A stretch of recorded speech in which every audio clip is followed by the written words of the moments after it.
Bem-vindos ao Insight, eu sou o William Biagioli e eu vou falar agora sobre estrutura para roteiro de cinema.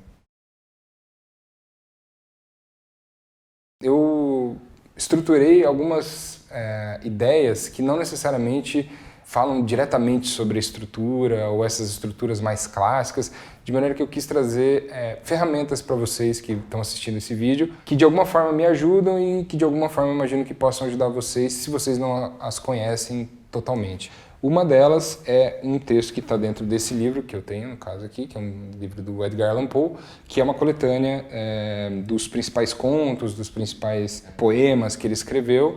E lá pelas tantas, a gente tem esse texto aqui, que é a Filosofia da Composição, que é um texto de 1846, no qual o Edgar Allan Poe fala muito sobre o efeito que um escritor ou uma escritora tem que ter quando vai escrever a sua história. Durante um tempo, até eu efetivamente ler esse texto e me aprofundar um pouco mais nele, até para passar para os alunos, quando eu dou aula de roteiro, falava-se muito sobre o fim, sobre o final. Um roteirista, uma roteirista que tem domínio sobre essa história tem que ter controle sobre o final.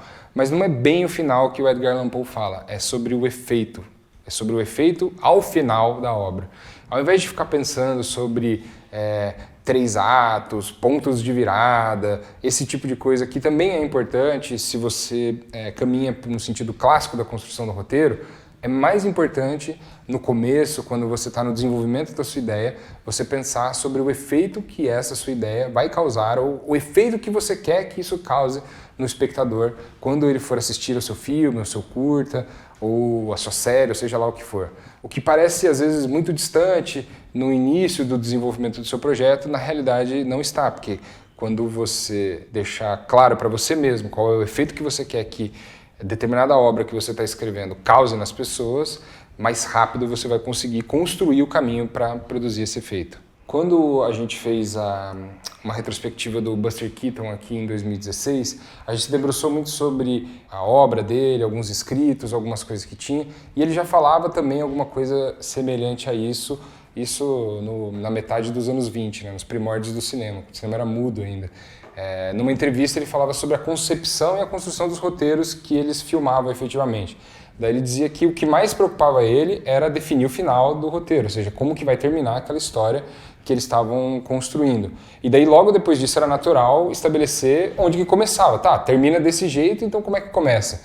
E aí eles definiam essas duas coisas e iam filmar. E daí o entrevistador, que eu não consigo me lembrar o nome agora, ficou curioso e falou assim, tá, mas a gente tá falando de filmes que tem 70, 80 minutos, e o que se fazia no meio disso tudo? Daí ele falou, no meio a gente ia fazendo daí, né? Aí você ia lá e fazia.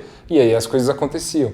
É uma ideia um pouco, acho que romântica sobre a construção de um roteiro, mas é muito interessante no sentido disso que eu estou falando. Se a gente tem controle sobre o efeito que a gente quer causar nas pessoas no final das contas, se a gente imagina com uma certa antecedência, até deixando claro o final do nosso filme, fica mais fácil a gente pensar nessa engenharia reversa, ou seja, como que eu vou começar e quais vão ser as decisões e as escolhas que eu vou colocar para as minhas personagens ao longo desse filme inteiro para que tudo se canalize no final e aconteça o efeito desejado pelo roteirista ou pela roteirista inicialmente. Agora a gente vai falar um pouquinho mais propriamente dito sobre a estrutura. Eu decidi nesse vídeo não falar sobre essas estruturas clássicas, sobre Jornada do Herói ou sobre a Promessa da Virgem, que vocês podem encontrar um material muito mais amplo na internet, com muito mais referência, com muito mais coisa. Não achava nem que seria eu a pessoa mais indicada para falar sobre isso. Tem uma concepção de estrutura que eu acho muito mais interessante, que eu aprendi dentro do próprio Olhar de Cinema, o festival que eu fazia, né? Eles continuam fazendo, no caso. Mas foi em 2015, a gente teve uma mesa de debate justamente por conta da retrospectiva do Jacques Tati. E a gente trouxe como convidado um professor da PUC, o professor Joel Batista Júnior, e ele foi falar sobre arquitetura e cinema e tal, e daí em determinado momento desse debate que rolou lá na Livraria Cultura, no Shopping Curitiba, ele falou que a coisa mais difícil que tem para você descrever da arquitetura é justamente a arquitetura. Ou seja, se você perguntar para a pessoa como que é essa casa que a gente está aqui, a pessoa dificilmente vai conseguir explicar em termos técnicos ou palpáveis como que é essa casa, quantos metros que tem, a altura, o telhado, como é. Isso é muito difícil de se explicar essa arquitetura que a gente vê. Mas se a gente perguntar para essa pessoa como a casa é por dentro, como que ela funciona, é muito provável que essa pessoa saiba descrever perfeitamente. Tem um corredor de acesso, tem um corredor que vai até o final, tem 2 salas ali, as janelas estão daquele lado. Ela consegue descrever justamente o espaço vazio da arquitetura. E aí ele falou essa frase que eu achei magnífica, que a arquitetura é o espaço vazio. Ela não é o objeto construído, ela é justamente o espaço vazio, por onde as pessoas passam. Para mim, um roteiro, ou a estrutura de um roteiro, não é necessariamente essa estrutura rígida e absolutamente definida dos 3 atos e com 30 páginas você tem que ter um ponto de virada. Eu não acredito muito nessas coisas. Eu acredito que é uma base sólida de ações, de intenções, de obstáculos que você estabelece para os personagens da história que você está querendo contar. E seja lá o que for, se for um curta, se é um longa, se é uma série, tanto faz, se é um vídeo para internet, e você cria esses espaços vazios onde essas personagens conseguem caminhar tranquilamente. É justamente assim que funciona a estrutura para mim, pelo menos. Até para a gente aprofundar um pouco mais essa ideia da estrutura como uma coisa mais moldável, mais adaptável, mais customizável a depender do roteirista, tem um livro que eu vou falar um pouco mais daqui a pouco, que na verdade é um livro que condensa um método de escrita e criatividade chamado Guionarte, que é escrito por uma roteirista argentina chamada Michelina Oviedo. Ela compara a estrutura de qualquer obra cinematográfica com um voo de um avião.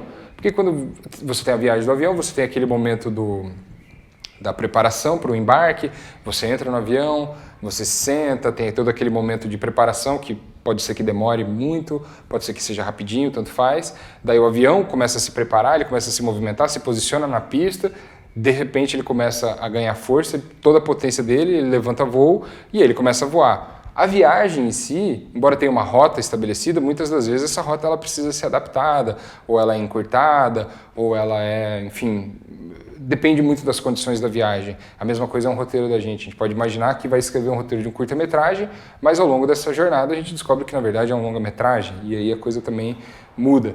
Só que todo avião que levanta voo, ele sabe para onde ele está voando, e aí ele vai até esse outro aeroporto, e daí tem esse momento da descida, a aterrissagem no aeroporto e a descida dos passageiros. Ou seja, quando a gente para pensar nessa lógica da viagem de avião, mais ou menos isso se aplica à construção de um roteiro, no final das contas. São práticas que a gente tem e que não necessariamente são regras, que elas têm que ser assim, que elas têm que ser seguidas. Eu acredito menos nas regras do roteiro, nos cânones do roteiro, eu acredito mais no processo. Então tudo que me preocupa nesse sentido do que eu queria falar para vocês tem a ver com o processo, tem a ver com você se sentir confiante no sentido de escrever o seu roteiro. Uma das ferramentas mais incríveis que eu tive acesso nos últimos tempos foi justamente esse livro e esse método da Michelina Oviedo que eu falei para vocês, que é o método Guionarte. O método Guionarte está dividido em 3 passos muito simples. Para Michelina, é muito importante que você coloque no papel o quanto antes e o mais rápido possível qual é a sua ideia, qual é a trama e qual é a sua tese. Muitas das vezes a gente não sabe direito ainda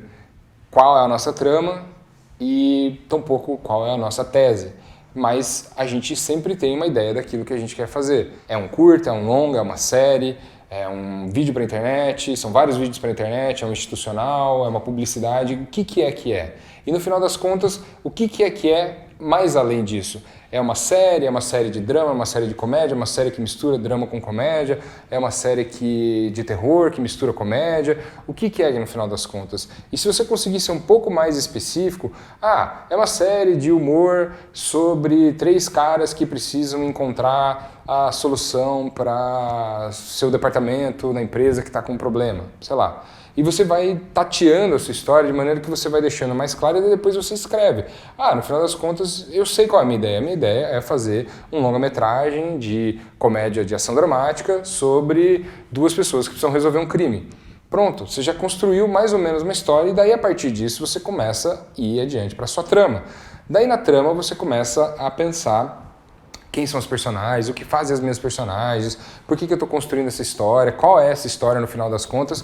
E a Michelina diz uma coisa muito importante, que assim, não tenha medo de ser, digamos assim, repetitivo, não tenha medo de abusar de alguns clichês no começo. O importante é você ter um ponto de partida. É mais importante sair de um clichê do que chegar num clichê. A tese talvez seja a parte mais difícil, a princípio, de se estabelecer, mas ela é muito importante porque a partir do momento que você escreve a sua tese, que você deixa claro no papel qual é a sua tese inicial, por que você está escrevendo aquele filme, por que você está querendo abordar determinado tema, você começa a entrar em contato com temas, com motivos, com motes que são pistas para você continuar explorando. Eu usei um exemplo que é o próprio exemplo do livro, que eu acho magnífico, assim, e que poderia ser um exemplo para encerrar o vídeo, que a própria Michelina usa isso, que é do Thelma e Louise. O Thelma e Louise, que é um filme do Ridley Scott, a trama enfim, para quem conhece o filme, são duas mulheres que decidem partir numa viagem de carro pelos Estados Unidos, porque uma delas estava de férias e queria levar a amiga. É uma comédia de ação dramática sobre processos de libertação daquelas duas mulheres. Uma delas vivia num relacionamento de merda com o marido, que era um babaca. E a tese do filme, que não foi só o Ridley Scott que escreveu, tem outros roteiristas, é que uma vez que você inicia os seus processos de libertação, não tem como voltar atrás. Quem assistiu o filme vai saber que toda essa tese está condensada na cena final do filme, ou seja, o que torna a coisa ainda mais poderosa, e quem não assistiu, eu recomendo que vá assistir.